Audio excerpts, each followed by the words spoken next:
3, número 14, 1, 3, 4.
Os anúncios do conselho são os seguintes: hoje ambos os cultos serão dirigidos pelo pastor Marcelo Tavares. Nesta semana, na quarta-feira, às 19 horas, teremos o culto de fim de ano, dirigido pelo presbítero Stephen Maga. E na quinta-feira, às 10 horas da manhã, haverá o culto de ano novo, dirigido pelo presbítero Klaus Nossa. Se Deus quiser, no domingo da semana que vem, dia 4 de janeiro, o culto da manhã será dirigido pelo irmão Elias Barbosa e o culto da tarde será dirigido pelo irmão A. Coiman. As coletas de hoje serão destinadas a primeira para a igreja e a segunda coleta para o fundo de manutenção. E as coletas da semana que vem, o culto de fim de ano e o culto do ano novo será destinado para a igreja. E do domingo da semana que vem, a primeira coleta será destinada também para a igreja e a segunda para o fundo de manutenção. A coleta da semana passada, com destino à diaconia, rendeu um valor de R$ 977,25. E para o fundo de manutenção, rendeu um valor de R$ 338,05. E a coleta do culto de Natal rendeu um valor de R$ 694. reais. Até aqui os anúncios do conselho e que Deus nos dê um culto abençoado.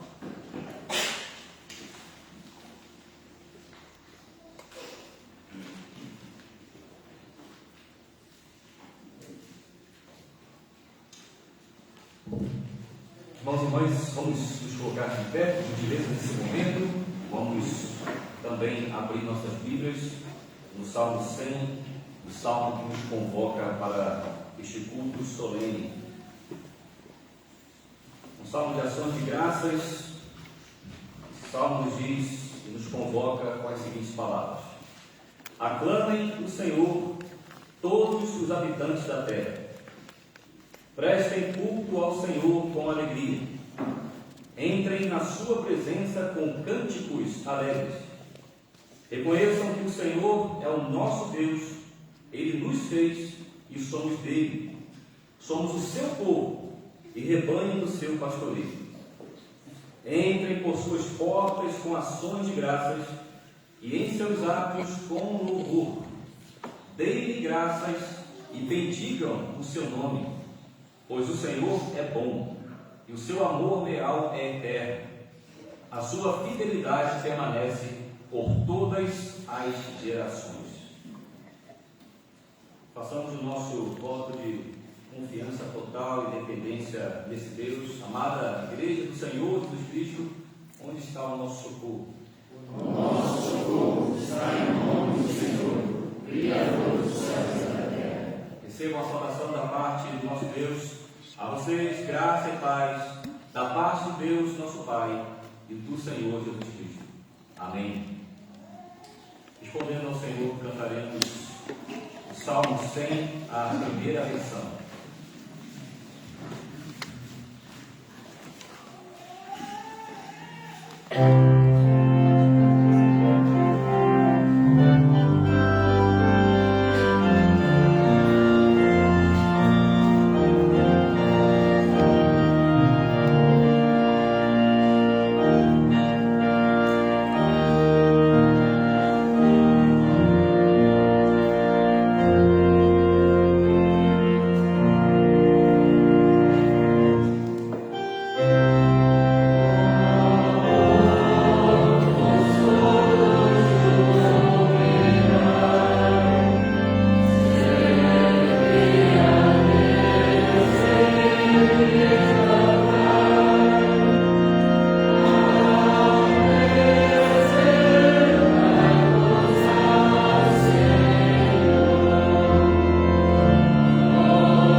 nosso Deus, Ele que é santo, santo, santo, entronizado acima dos querubins, louvado eternamente, louvado por aqueles que foram criados, se mantiveram perfeitos, louvado pelos santos que já partiram desse mundo para estar na tua presença, louvado pelo teu povo que ainda milita aqui nessa terra.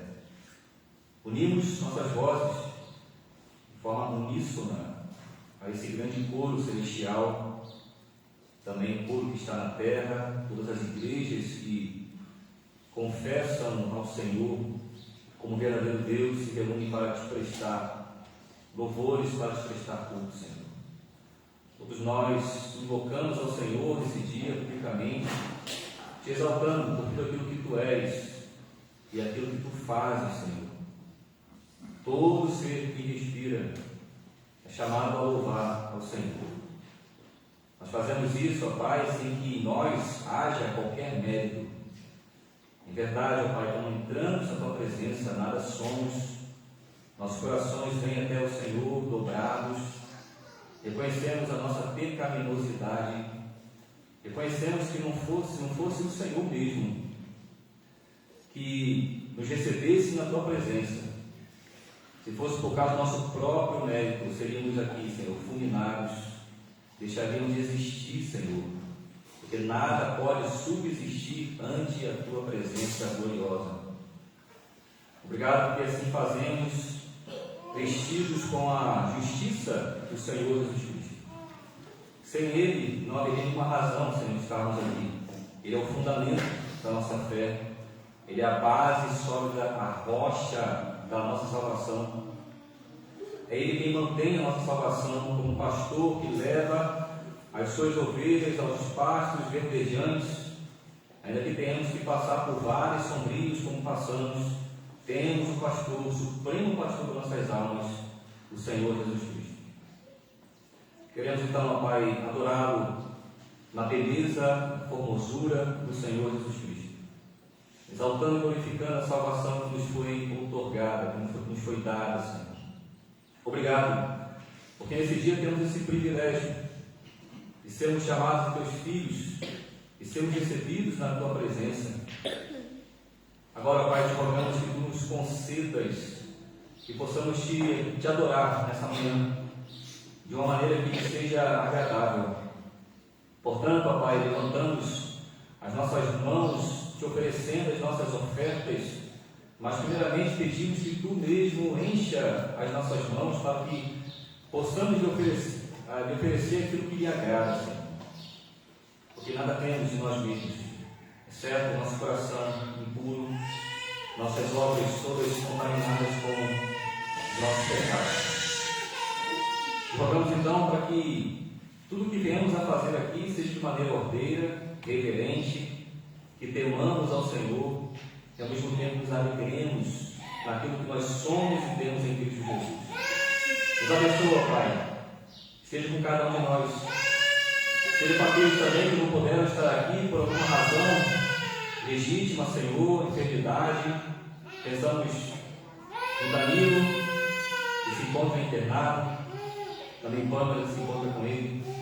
Que o Senhor abençoe e dê a ele pronta recuperação, para que possa voltar ao seu lar, para que possa se alegrar com os seus, Senhor. Assim te rogamos por outros que também têm as suas razões para não estarem aqui.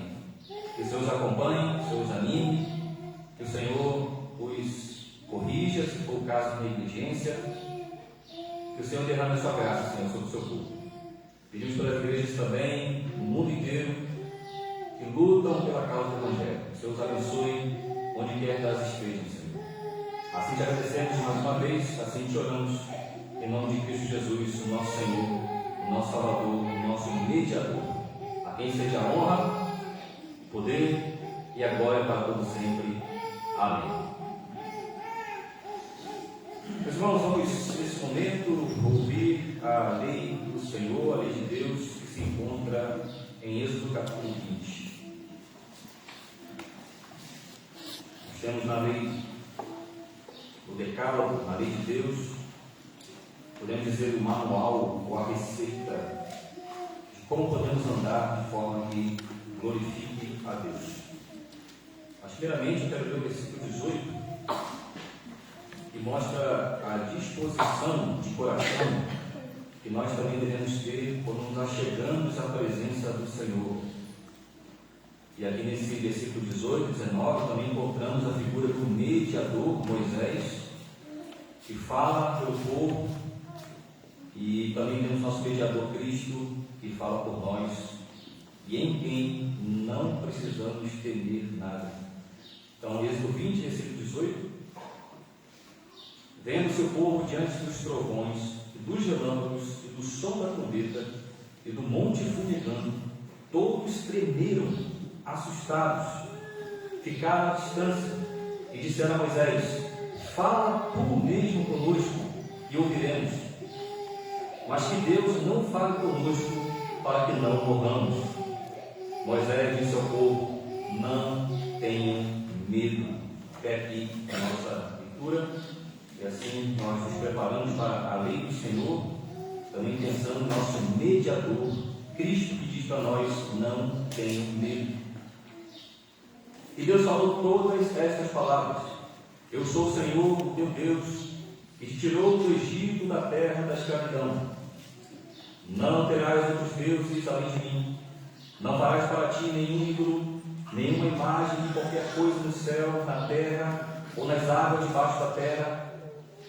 Não te prostrarás diante deles, nem lhes prestarás culto, porque eu, o Senhor, o teu Deus, sou Deus zeloso, e castigo os filhos pelos pecados de seus pais, até a terceira e quarta geração daqueles que me desprezam. Mas trato com bondade até 1000 gerações aos que me amam e obedecem aos meus mandamentos. Não tomarás em vão o nome do Senhor, o teu Deus, pois o Senhor não deixará impune quem tomar o seu nome em vão. Lembra-te do dia de sábado para santificá-lo. Trabalharás 6 dias e neles farás todos os teus trabalhos. Mas o 7º dia é o sábado dedicado ao Senhor, o teu Deus. Nesse dia não farás trabalho algum, nem tu, nem teus filhos ou filhas, nem teus servos ou servas, nem teus animais, nem os estrangeiros que morarem em tuas cidades. Pois em 6 dias o Senhor fez os céus e a terra, o mar e tudo que neles existe, mas no 7º dia descansou. Portanto, o Senhor abençoou o 7º dia e o santificou. Honra teu pai e tua mãe, a fim de que tenhas vida longa na terra que o Senhor, o teu Deus, te dá. Não matarás, não adulterarás, não furtarás, não darás falso testemunho contra o teu próximo, não cobiçarás a casa do teu próximo, não cobiçarás a mulher do teu próximo, nem seus servos ou servas, nem seu boi ou jumento, nem coisa alguma que lhe pertence. Nós vamos cantar o Salmo 51, enquanto nós meditamos na lei do Senhor e na graça de Cristo.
23 declaram perdão em Cristo Jesus, a graça que há no amor de Deus.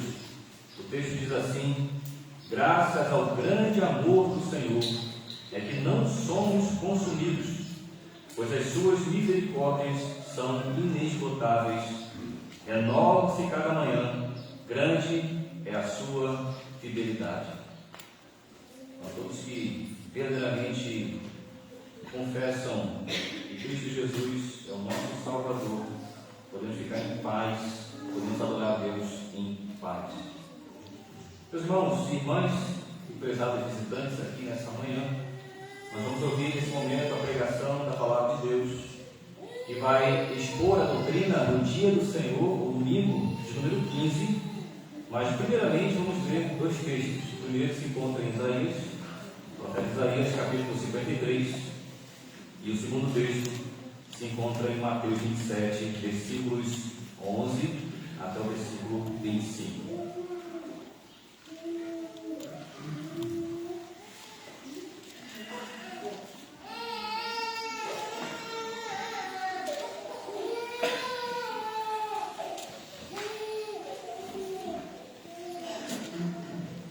O capítulo 53 de Isaías expõe de maneira bem clara o sofrimento do Messias, do Senhor Jesus Cristo. Eu acho que não há um capítulo que seja tão claro em expor quem ele seria e o que ele faria em prol da nossa salvação. Diz assim: quem creu em nossa mensagem e a quem foi revelado o braço do Senhor? Ele cresceu diante dele como um broto tenro e como uma raiz saída de uma terra seca. Ele não tinha qualquer beleza ou majestade que nos atraísse. Nada havia em sua aparência para que o desejássemos. Foi desprezado e rejeitado pelos homens, um homem de dores e experimentado no sofrimento. Como alguém de quem os homens escondem o rosto, foi desprezado e nós não o tínhamos em estima. Certamente Ele tomou sobre si as nossas enfermidades e sobre si levou as nossas doenças. Contudo, nós o consideramos castigado por Deus atingido e afligido. Mas Ele foi traspassado por causa das nossas transgressões, foi esmagado por causa de nossas iniquidades. O castigo que nos trouxe paz estava sobre Ele, e pelas suas feridas fomos curados. Todos nós, tal qual ovelhas, nos desviamos. Cada um de nós se voltou para o seu próprio caminho, e o Senhor fez cair sobre ele a iniquidade de todos nós. Ele foi oprimido e afligido, e contudo não abriu a sua boca. Como um cordeiro foi levado para o matadouro, e como uma ovelha que diante de seus tosqueadores fica calada, ele não abriu a sua boca. Com julgamento opressivo ele foi levado. E quem pode falar dos seus descendentes? Pois ele foi eliminado da terra dos viventes. Por causa da transgressão do meu povo, ele foi golpeado. Foi-lhe dado um túmulo com os ímpios e com os ricos em sua morte, embora não tivesse cometido nenhuma violência, nem houvesse nenhuma mentira em sua boca. Contudo, foi a vontade do Senhor esmagá-lo e fazê-lo sofrer. E embora o Senhor tenha feito da vida dele uma oferta pela culpa, ele verá sua prole e prolongará seus dias, e a vontade do Senhor prosperará em sua mão. Depois do sofrimento de sua alma, ele verá a luz e ficará satisfeito pelo seu conhecimento. Meu servo justo justificará a muitos e levará a iniquidade deles. Por isso eu lhe darei uma porção entre os grandes, e ele dividirá os despojos com os fortes. Porquanto ele derramou sua vida até a morte, e foi contado entre os transgressores, pois ele levou o pecado de muitos, e pelos transgressores intercedeu. Então, eu queria destacar o versículo 8: com julgamento opressivo ele foi levado. Nós vamos ver isso na pregação. Vamos, antes de cantarmos hino, vamos ainda para Mateus 27, a partir do versículo 11.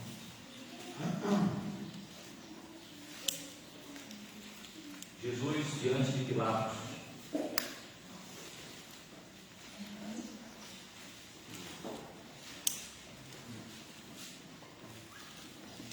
Até o 25. Jesus foi posto diante do governador e este lhe perguntou: você é o rei dos judeus? Respondeu-lhe Jesus: tu o dizes. Acusado pelos chefes dos sacerdotes e pelos líderes religiosos, ele nada respondeu. Então Pilatos lhe perguntou: você não ouve a acusação que eles estão fazendo contra você? Mas Jesus não lhe respondeu nenhuma palavra, de modo que o governador ficou muito impressionado. Por ocasião da festa, era costume do governador soltar um prisioneiro escolhido pela multidão. Eles tinham, naquela ocasião, um prisioneiro muito conhecido, chamado Barrabás. Pilatos perguntou à multidão que ali se havia reunido: qual destes vocês querem que lhe solte, Barrabás ou Jesus chamado Cristo? Porque sabia que o haviam entregado por inveja. Estando Pilatos sentado no tribunal, sua mulher lhe enviou esta mensagem: não se envolva com este inocente, porque hoje em sonho sofri muito por causa dele. Mas os chefes dos sacerdotes e os líderes religiosos convenceram a multidão a que pedisse Barrabás e mandasse executar Jesus. Então perguntou o governador: qual dos dois vocês querem que eu lhe solte? Responderam eles: Barrabás. Perguntou Pilatos: que farei então com Jesus chamado Cristo? Todos responderam: crucifica-o. Por quê? Que crime ele cometeu? Perguntou Pilatos. Mas eles gritavam ainda mais: crucifica-o. Quando Pilatos percebeu que não estava obtendo nenhum resultado, mas ao contrário, estava se iniciando um tumulto, mandou trazer água, lavou as mãos diante da multidão e disse: estou inocente do sangue deste homem, a responsabilidade é de vocês. Todo o povo respondeu: que o sangue dele caia sobre nós e sobre nossos filhos. No capítulo 26, para terminar essa sessão, então Pilatos soltou-lhes Barrabás, mandou aceitar Jesus e o entregou para ser crucificado. Vamos cantar o hino 25, a primeira estrofe.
Domingo 15, página 326, também 327, perguntas e respostas 37 até 39.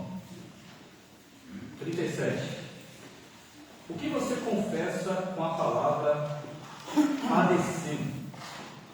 Resposta: que Cristo, em corpo e alma, durante toda a sua vida na terra, mas principalmente no final, suportou a ira de Deus contra os pecados de todo o gênero humano.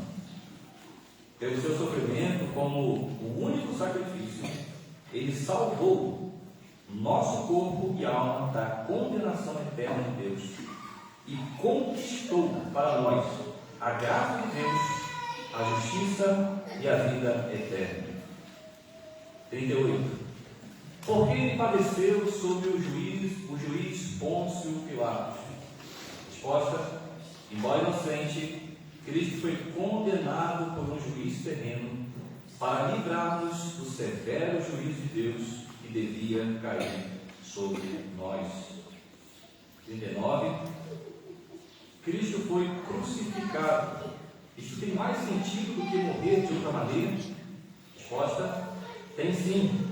Porque pela crucificação tenho certeza de que Ele tomou sobre si a maldição que pesava sobre mim, pois a morte da cruz era maldita por Deus.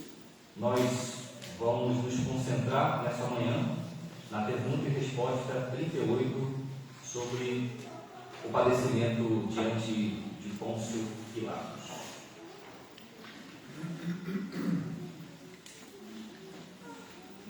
Amados irmãos e irmãs, amada igreja do nosso Senhor Jesus Cristo, meus irmãos, quando nós falamos sobre justiça no nosso país, no Brasil, a acusação geralmente é que a nossa justiça é muito lenta.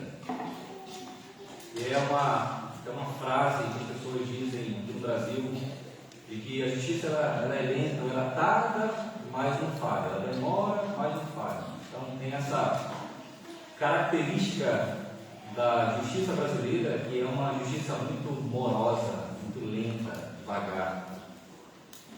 Nos últimos tempos, nós ouvimos cada vez mais sobre também a falta de precisão, de contundência sobre essa lei diante dos crimes do Brasil. O Código Penal brasileiro também tem as suas fragilidades.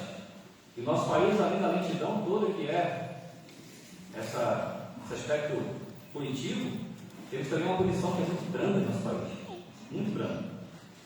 E é comum no nosso país muitos bandidos, criminosos, terríveis, eles serem soltos por essa justiça. E nos últimos tempos, nós temos assistido várias injustiças que são perpetradas pelos Supremos Tribunais, tanto o eleitoral como o Supremo Tribunal Federal. Nós podemos ver quantas coisas os juízes arbitrários eles têm realizado. Há um desrespeito sobre as leis do país, há um desrespeito sobre o Código Penal, há um desrespeito sobre a Constituição do nosso país. Vai ter um exemplo: o deputado federal com foro privilegiado, ou seja, com proteção garantida pelo seu status de deputado, ele foi colocado na cadeia, assim, sem um julgamento adequado. Teve suas fontes bloqueadas por causa meramente de crime de opinião. Então, o deputado falando, conforme ele deve exercer o seu mandato, falando, ele foi preso por crime de opinião. E outros, pela mesma razão, têm perdido seus mandatos. Outros, pela mesma razão, têm até fugido do país para não enfrentarem esse juízo arbitrário.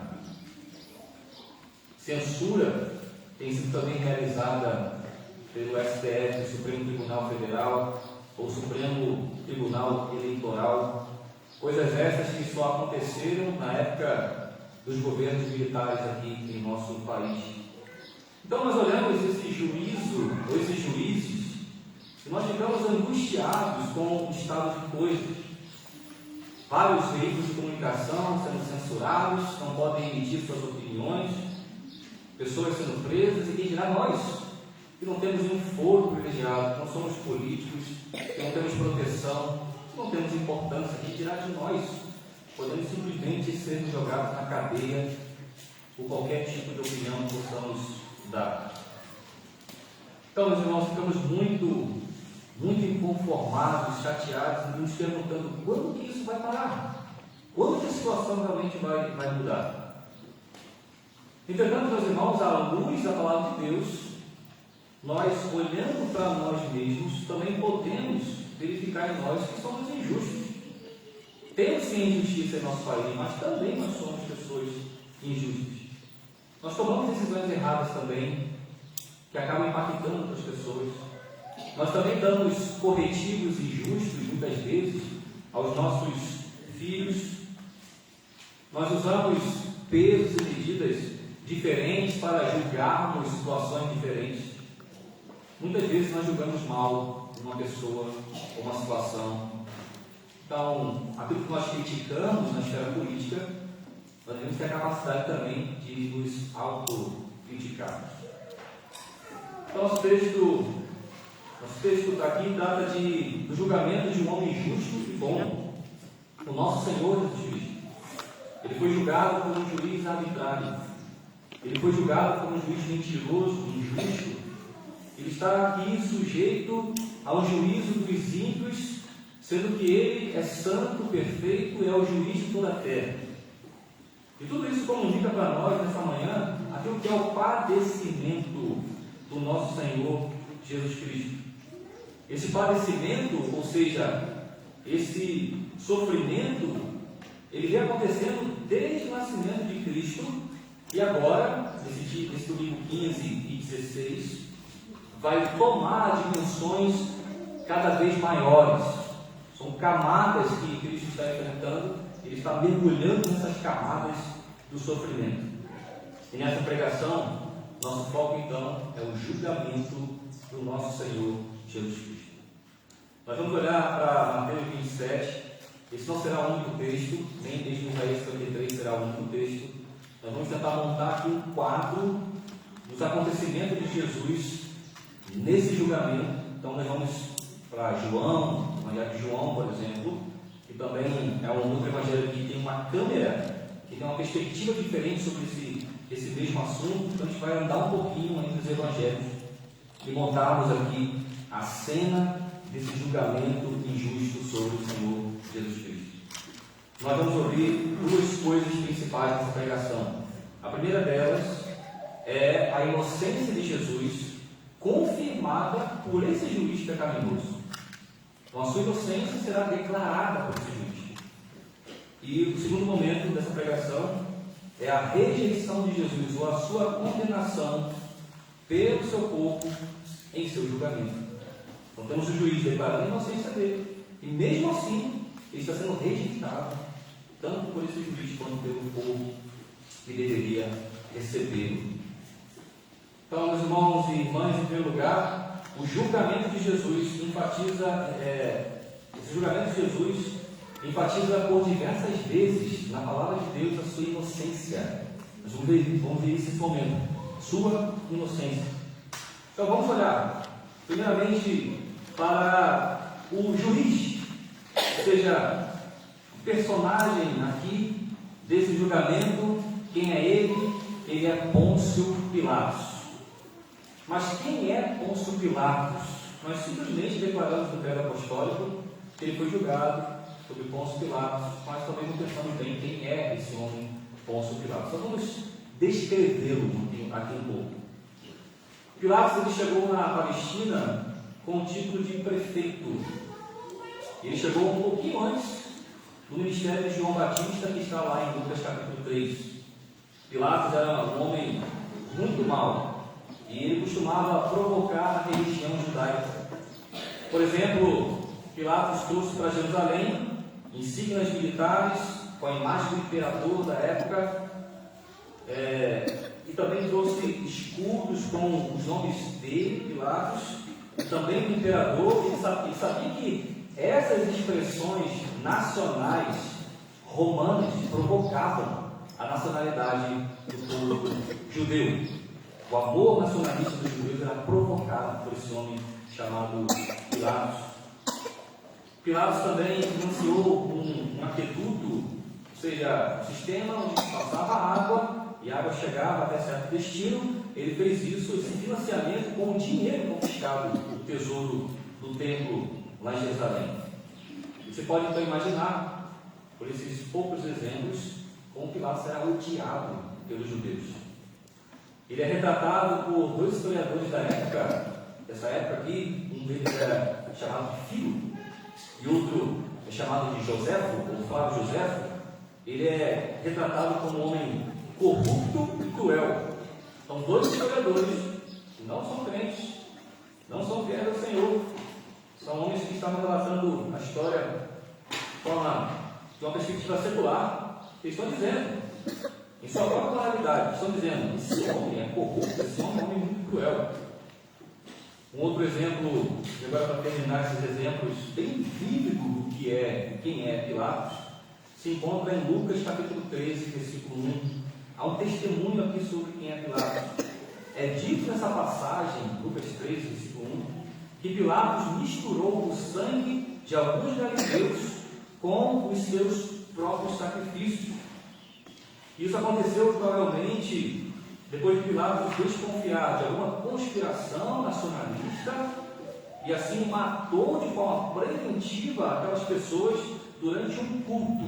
E assim ele quis evitar qualquer tumulto que pudesse acontecer, uma conspiração contra o Império Romano. Então, o sangue daqueles homens durante o culto ali, o sacrifício foi todo misturado, animais, homens, tudo junto. E nós sabemos que na lei de Deus, os primeiros 5 livros da lei de Deus, os 5 primeiros livros da Bíblia, nós sabemos como o sangue humano ele é repugnado, rejeitado, quando se fala sobre culto ao Senhor. Por exemplo, aquele sangue do ciclo mensal feminino, da menstruação, enquanto a mulher estava naquele ciclo, ela não poderia ir até o templo para adorar ao Senhor.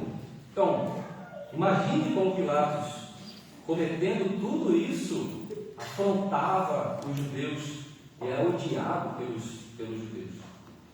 Voltando agora ao nosso texto. Era então manhã, quando Jesus foi trazido a este homem pelos líderes de Israel, e a multidão também acompanhava o Senhor Jesus. Isso tudo se inicia em versículo 1 do nosso texto. Deixa eu voltar também para o nosso texto. Então, veja aqui: de manhã cedo, todos os chefes dos sacerdotes, líderes religiosos do povo, tomaram a decisão de condenar Jesus à morte. Então, já havia uma decisão, houve um julgamento, e a decisão era: Jesus teria que morrer. Agora, um pouco antes ainda desse ponto, nós então temos aquele quadro do julgamento de Jesus pelo Sinédrio, que são os líderes religiosos do povo. E lá no Sinédrio, eles decidiram matar a Jesus, mas eles não podem executar a sentença. Os judeus na época têm essa lei da pena capital, pena de morte suspensa, por causa da lei dos romanos. Eles têm que levar a causa aos romanos, para que os romanos possam então dar a sentença, ou aplicar a pena de morte, a pena capital. Então, é por causa disso que nesse momento Jesus está diante de Pilatos. A sentença havia sido dada, agora a sentença deve ser confirmada por esse juiz terreno. Vamos olhar então, como eu falei, para outros evangelhos.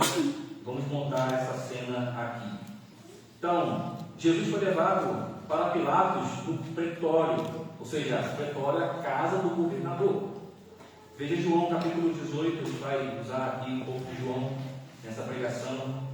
João 18, versículo 28, nós vemos Jesus diante de Pilatos, esse é o título. Nós vemos em seguida, os judeus levaram Jesus da casa de Caifás para o pretório. Já estava amanhecendo, então veja, tempo se passando. E para evitar contaminação cerimonial, os judeus não entraram no pretório, pois queriam participar da Páscoa. Então, eles vão até Pilatos.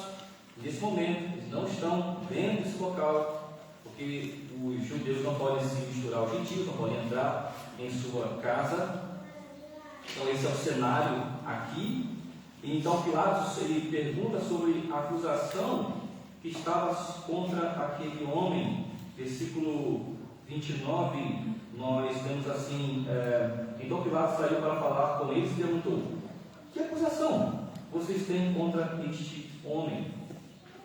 E versículo 30, eles apenas respondem: se ele não fosse criminoso, não o teríamos entregado a ti.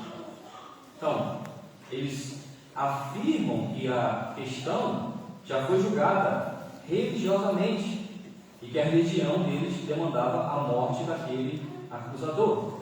Então, Pilatos não vai ter que julgar uma causa religiosa, ele não queria julgar essa causa religiosa. A gente pode ver isso no versículo 31, Pilatos disse: levem-no e julguem-no conforme a lei de vocês, não tenho nada a ver com isso. A lei de vocês julgam vocês mesmos, conforme a lei de vocês julguem vocês mesmos. Então, situação já resolvida, não é mais religiosa conforme os judeus, mas é um pedido de sentença de morte. Então veja que nesse momento a questão parece e é bem séria. Segundo Pilatos, a situação é séria. Bom, eles têm até ali com esse homem e querem que esse homem morra. Qual é a acusação? Qual é a coisa grave? Pilatos começa a entrar aqui nesse julgamento. E quais são as acusações que são assim tão graves que demandam a morte desse homem? E aí vamos a Lucas capítulo 23, um outro evangelho que tem a cena, uma outra câmera sobre esse evento aqui. Veja Lucas 23, versículo 2, diz assim: e começaram a acusá-lo, dizendo: encontramos este homem subvertendo a nossa nação. Então estão lá dentro de Pilatos, uma outra câmera está mostrando isso. Eles estão dizendo: encontramos esse homem subvertendo a nossa nação. Ele proíbe o pagamento de imposto a César e se declara ele próprio o Cristo, um rei. Então, duas acusações aqui de subversão, ou seja, essa subversão refletida no fato de que não pagam os impostos. Esses que estavam acusando Jesus. E a outra acusação era que Jesus era o Cristo, o rei. Isso então iria afetar o ego de Pilatos, um rei. Mas eu sou rei nesse contexto. Então Pilatos observa e ele afirma a sua inocência pela primeira vez aqui em Lucas 23, versículo 4, analisa a situação, olha para Jesus e qual é a resposta dele. Pilatos diz: então Pilatos disse aos chefes dos sacerdotes e à multidão: não encontro motivo para acusar este homem. Não havia nada ali no Senhor Jesus Cristo. E veja a insistência, versículo 5. Mas eles insistiam: ele está subvertendo o povo em toda a Judeia com os seus ensinamentos. Começou na Galileia e chegou até aqui. Então veja, estão insistindo para que o Senhor Jesus Cristo ele seja morto, por um juízo totalmente arbitrário. E percebendo que Pilatos, percebendo que pode se livrar desse julgamento, ele tenta fazer esse tempo todo se livrar daquele julgamento ali. Pilatos manda para Herodes, porque Jesus havia realizado o seu ministério na Galileia. Aqui é no versículo 5 isso. E lá na Galileia existe um outro prefeito, um outro administrador. Também está em Lucas 23, versículos número 8 em diante. Versículo 8 diz assim: quando Herodes, que é o prefeito lá do norte, viu Jesus, ficou muito alegre, porque havia muito tempo que queria vê-lo, pelo que ouvira falar dele. Esperava vê-lo realizar algum milagre. Interrogou-o com muitas perguntas, mas Jesus não lhe deu resposta. Os chefes dos sacerdotes e os mestres da lei estavam ali acusando com veemência. Então Herodes e os seus soldados ridicularizaram e zombaram dele. Vestindo com um manto esplêndido, mandaram de volta a Pilatos. E Herodes e Pilatos, por 12, que até ali eram inimigos, naquele dia tornaram-se amigos. Então veja, Jesus está indo para o tribunal, está saindo do tribunal, entrando no tribunal, está sendo declarada essa inocência aqui, está sendo declarada essa inocência ali. Então, nós percebemos como todo o interrogatório ou julgamento tem dado parecer sobre a inocência do Senhor Jesus Cristo. Então, Lucas 23, versículo 3 ainda, versículo 14 também está declarando isso, versículo 15 está declarando isso também.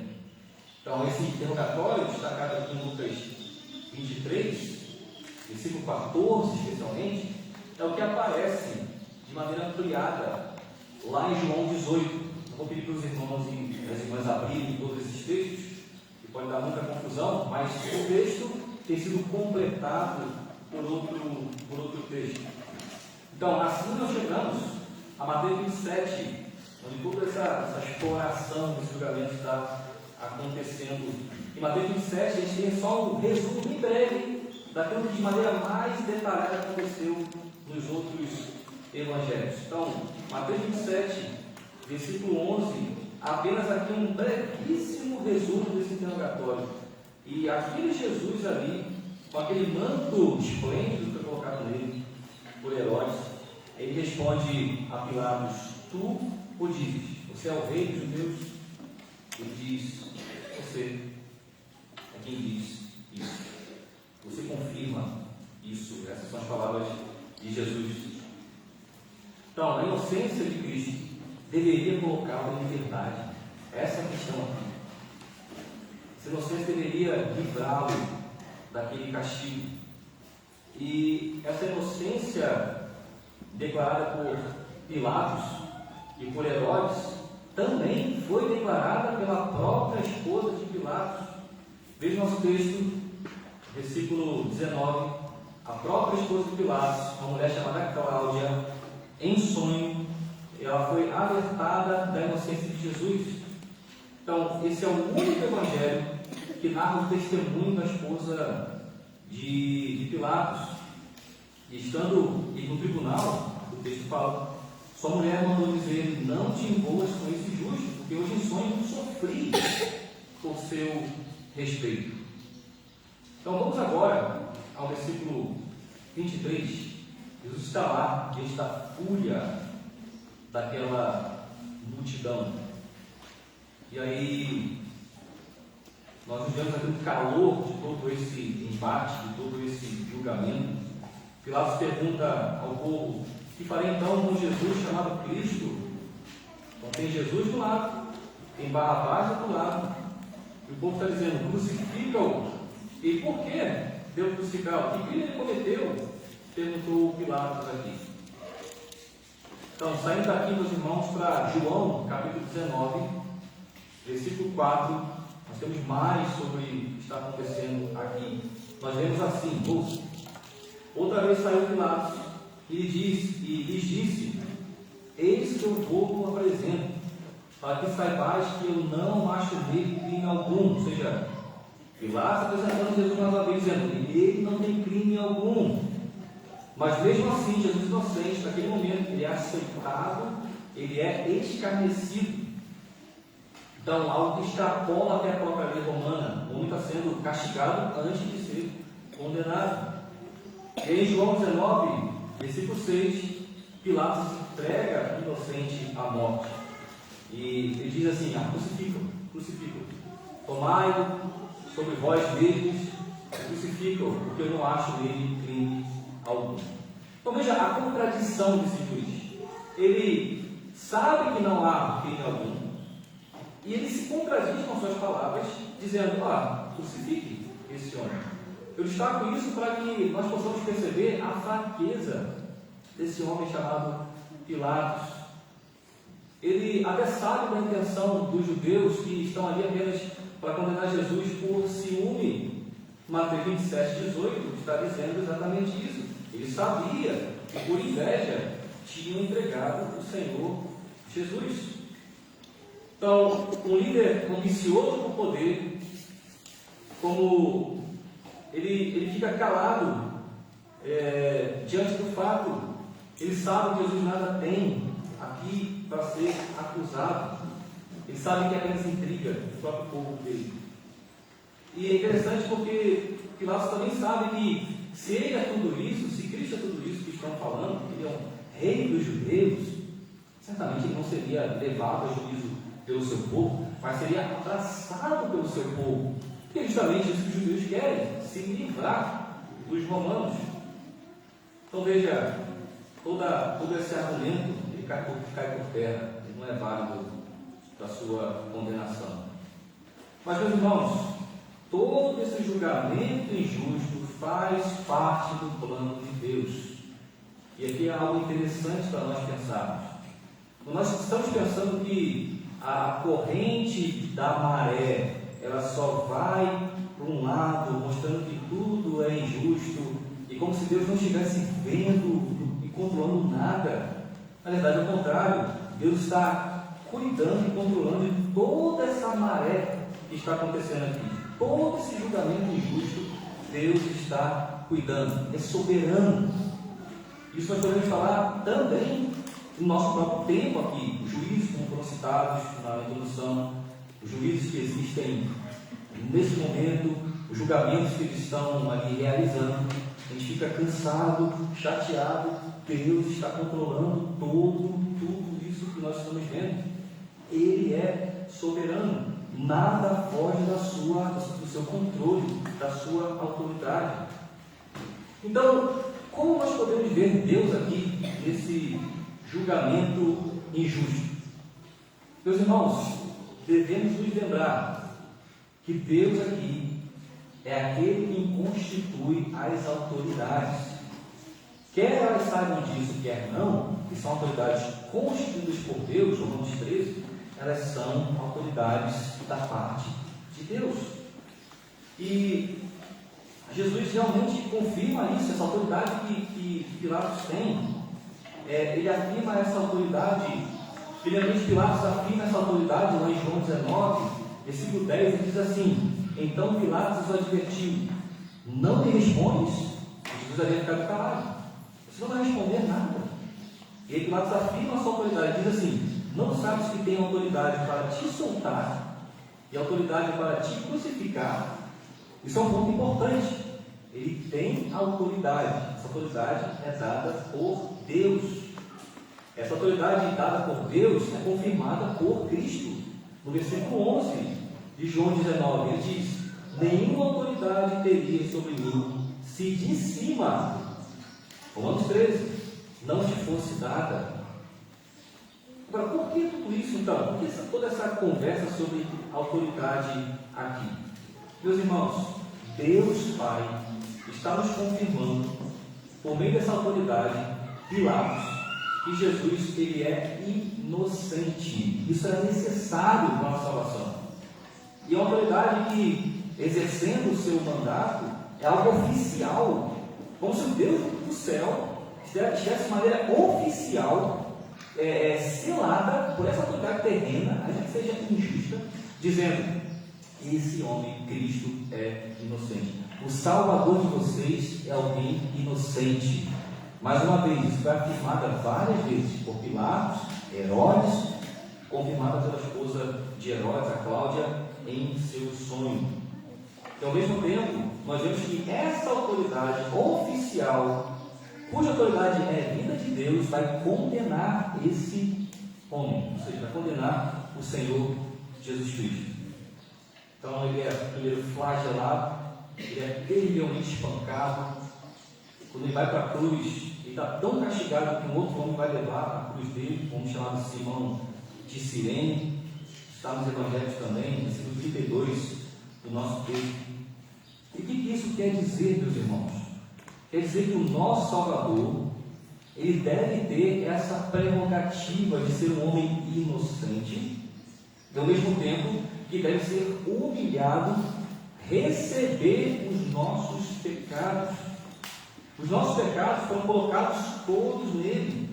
Ele é humilhado por um juiz manipulado pelas massas, e um juiz que julga de maneira errada, e ainda coloca outro elemento aqui, que é o elemento da tradição. Veja, agora não é nem mais juízo conforme as leis mas é uma tradição. Ele pega um homem e coloca um outro homem diante dele, que é o Barrabás e Cristo, coloca esses dois homens e pede para a população julgar. Quem vocês querem que eu solte? Esse ou aquele ali? Isso não é julgamento legítimo. Veja, um outro elemento dentro desse juízo totalmente arbitrário. E Barrabás é um homem assassino, é um ladrão. Provavelmente ele é do grupo dos Zelotes, que queriam a revolução contra o domínio romano. Por causa disso ele foi preso. Ele era um rebelde. Veja a substituição aqui que nós temos: um inocente substituído por um ladrão, homicida e revolucionário. E essa foi a substituição que Deus propôs em Cristo pelos nossos pecados. O inocente seria condenado e o condenado seria inocentado. É a nossa vida aqui diante de Deus. Nossa vida diante de Cristo. Ele é o inocente condenado. Nós somos o condenado sendo inocentado. Tudo isso acontecendo nesse juízo aqui terreno. Veja, versículo 22 do nosso capítulo, Mateus 27. Pilatos responde: o que farei então com esse homem Jesus chamado Cristo? Eu deveria ter soltado ele, mas não fez. E aí, Lucas 23, 20, mais uma vez, indo de um evangelho para outro, fala da ênfase que Pilatos coloca nesse final do julgamento, desejando Pilatos soltar Jesus, isso era o desejo dele. E o povo gritava: crucificam, crucificam. Então, Pilatos mais uma vez afirma essa inocência, pela terceira vez agora, em Lucas 23. E Pilatos, enfraquecido pela população, e um homem político que está interessado na sua popularidade, ele vendo os líderes de Israel, os líderes se informando as massas, então ele resolve fazer aquele ato simbólico de lavar suas mãos, em demonstração da sua inocência. Versículo 24, veja que Pilatos está vendo que não conseguiria resolver a situação, pelo contrário, aumentava o tumulto. Ele mandou vir água, lavou as suas mãos perante o povo e disse: eu estou inocente do sangue desse homem justo, fique o caso conosco. O juiz corrupto que gosta da aceitação das pessoas tenta apaziguar sua consciência aqui e colocar toda a culpa nas multidões, mas lavar as mãos, meus irmãos e irmãs, não tira a responsabilidade dele de criar um tribunal justo. E as multidões então assumem essa responsabilidade. Eles solamente pedem que o sangue de Jesus caia sobre eles e sobre os seus filhos. Isso caiu mesmo no ano 70, quando os romanos cercaram Jerusalém e destruíram Jerusalém. O sangue caiu de fato sobre as suas cabeças. Então Pilatos diz: crucificam. Foram suas últimas palavras, ou seja, que morra inocente no lugar do pecador, ao invés do pecador, Barrabás. Meus irmãos, o que nós aprendemos aqui desse relato, desse julgamento? Primeiro, esse julgamento e o seu resultado selam o que Deus havia falado lá no paraíso. Gênesis 3,15: porém, inimizade entre ti e a mulher, entre a tua descendência e o seu descendente, este te ferirá a cabeça e tu lhe ferirás o calcanhar. Jesus haveria de ser, Jesus haveria de sofrer, e ele está sofrendo aqui. Aqui nesse julgamento temos os filhos da serpente, que tanto estão fora da aliança de Deus, ou seja, os romanos, quanto também estão dentro do povo da aliança. E aqui são os líderes de Israel. E esses, por omissão, no caso de Pilatos, por omissão no juízo, ou por comissão, que é o povo de Israel, estão perseguindo o Filho de Deus. Pilatos deveria beijar o Filho, Salmo 2, sendo também um homem com poder. O povo deveria receber Jesus mas não fez. Mas então veja, meus irmãos e irmãs, a salvação que não depende de nós, mas depende totalmente de Deus. Então, a segunda coisa que nós vimos nessa pregação, Deus usou um juiz terreno, que embora covarde, que embora falso, que embora desonesto, ele pôde mostrar algumas coisas. Que a autoridade é constituída por Deus, Deus leva a sério as suas decisões. Que Deus usa para os seus fins essa autoridade, usou para esse fim, de mostrar tudo isso a respeito de quem era o Senhor Jesus. Por meio dela, dessa autoridade, Deus declarou a completa inocência de seu Filho. Também nos mostra que houve uma transferência dos nossos pecados que foram colocados nele. E nós recebemos a sua libertação, ou seja, fomos absolvidos. Isaías 53, que nós lemos, versículo 4 e 5, certamente Ele tomou sobre si as nossas enfermidades e as nossas dores levou sobre si, e nós o reputávamos por aflito, ferido de Deus e oprimido. Mas Ele foi traspassado pelas nossas transgressões e moído pelas nossas iniquidades. O castigo que nos traz a paz estava sobre Ele, e pelas suas pisaduras fomos sarados. O juízo opressor foi arrebatado, e de sua linhagem quem dela cogitou, porquanto foi cortado da terra dos viventes, por causa da transgressão do meu povo, foi ele ferido. E irmãos e irmãs, por meio dessa sentença do Senhor Jesus Cristo, nós podemos ter a absoluta certeza de que você nunca será sentenciado à morte eterna. Nunca sofrerá o juízo eterno de Deus no seu tribunal santo e divino, porque você aqui nesse ato foi colocado em liberdade. Você, um ladrão como Barrabás, um assassino rebelde como Barrabás, você foi posto em liberdade por causa desse julgamento que aconteceu aqui. Agora, meus irmãos e irmãs, embora as autoridades aqui estão fazendo a vontade de Deus, porque ninguém pode ir contra a vontade de Deus, esses homens têm responsabilidades. Então, é preciso falar que Jesus um dia vai voltar como um juiz, e na sua vingança todos os injustos terão que prestar contas diante do Senhor Jesus Cristo. Pilatos vai ter que pagar pelos seus atos aqui, vai ter que pagar pela sua fraqueza aqui.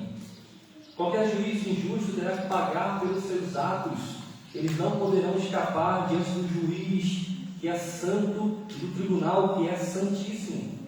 Jesus não estará de pé, mas debaixo de um juiz injusto, sendo zombado como foi, ferido como foi, mas Jesus estará de pé, glorificado. Todos estarão ajoelhados diante desse juiz.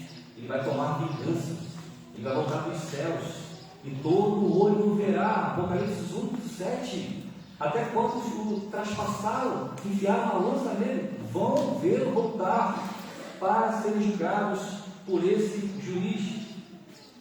Mateus 24:30, a parte B diz que todos os povos da terra se lamentarão e verão o Filho do Homem vindo sobre as nuvens do céu, com poder e muita glória. Assim verão dos céus. Os perseguidores dos crentes, que por tribunais injustos condenaram os crentes ao longo da história, terão que prestar contas a esse juiz. 2 Tessalonicenses, capítulo 1, versículo 7 a 10, tem uma imagem terrível de como será Jesus vindo para julgar e para defender os seus. É dito assim: e a vós outros, que sois atribulados, alívio juntamente conosco. Ou seja, os crentes na época de Paulo, sofrendo na mão desses poderosos, eles vão encontrar alívio quando do céu, neste momento, se manifestar o Senhor Jesus com os anjos do seu poder, em chama de fogo, tomando vingança contra os que não conhecem a Deus e contra os que não obedecem ao Evangelho de nosso Senhor Jesus. Estes sofrerão penalidade de eterna destruição banidos da face do Senhor e da glória do seu poder, quando vier para ser glorificado nos seus santos e ser admirado em todos os que creram naquele dia, porquanto foi crido entre vós o nosso testemunho. Cristo voltará, não mais será esse injustiçado, mas ele voltará para dar plena justiça ao seu povo, que agora sofre debaixo dos mesmos juízos. Agora, uma aplicação sobre as multidões que condenaram Jesus. Nós vimos que aquelas pessoas que condenaram Jesus e bradaram: crucifica-o, crucifica-o, depois de toda a inocência que foi declarada pelo juiz, o Pilatos. Isso nos leva ao seguinte, meus irmãos, isso nos leva à seguinte aplicação: que jamais tenhamos vergonha do nosso Senhor Jesus Cristo para seguirmos a moda ou o povo, naquele efeito manada, né? Certamente muitos aqui acabaram entrando dentro dessa onda, todo mundo inflamando ali, sendo inflamados pelo discurso dos líderes de Israel. Muitas vezes nós, nesse mundo atual, podemos ser levados também por várias ondas, pessoas falando certas coisas, nos afastando de nós discernirmos quem é realmente o Senhor Jesus Cristo. Quando Jesus entrou em Jerusalém, muitos daqueles judeus que agora estão gritando: crucificam, crucificam, foram aqueles que disseram: Hosana nas alturas, bendito o que vem em nome do Senhor. E agora estão eles sendo influenciados, envergonhados, tomando uma decisão que leva à condenação do Filho de Deus. Eles comeram os pães e peixes na multiplicação, eles que viram sinais e maravilhas, mas por causa do movimento aqui do seu tempo, instigados pelos líderes e pela direção da multidão, escolheram matar o autor da salvação.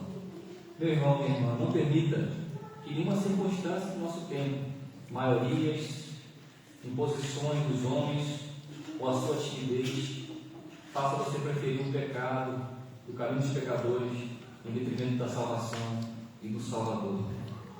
Se você fizer isso, escolhendo essa direção dos pecadores, é como se você estivesse naquela fileira, naquelas fileiras lá, daquele povo dizendo: crucificam, crucificam. Não sejamos assim.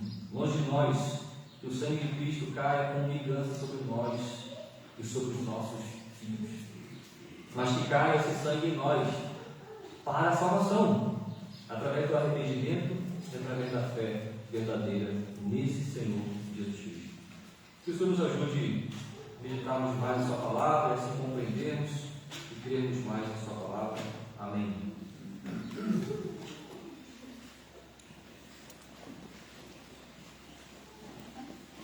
Irmãos, vamos responder cantando o Salmo 116, as estrofes de 1 a 3.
corações. Oremos. Ó Deus Santo, justo e soberano, nós nos colocamos agora diante do Teu tribunal, Senhor, não para sermos condenados, mas para confessarmos que, por nós mesmos, ó Senhor, nós somos culpados. Conhecemos, ó Senhor, que muitas vezes nos parecemos com Pilatos, sabemos o que é justo, mas cedemos muitas vezes ao medo, à pressão dos homens, desejo de aceitação e outros pecados mais, Senhor. Perdoa-nos por tantas vezes lavarmos as mãos quando deveríamos nos render ao Teu Filho.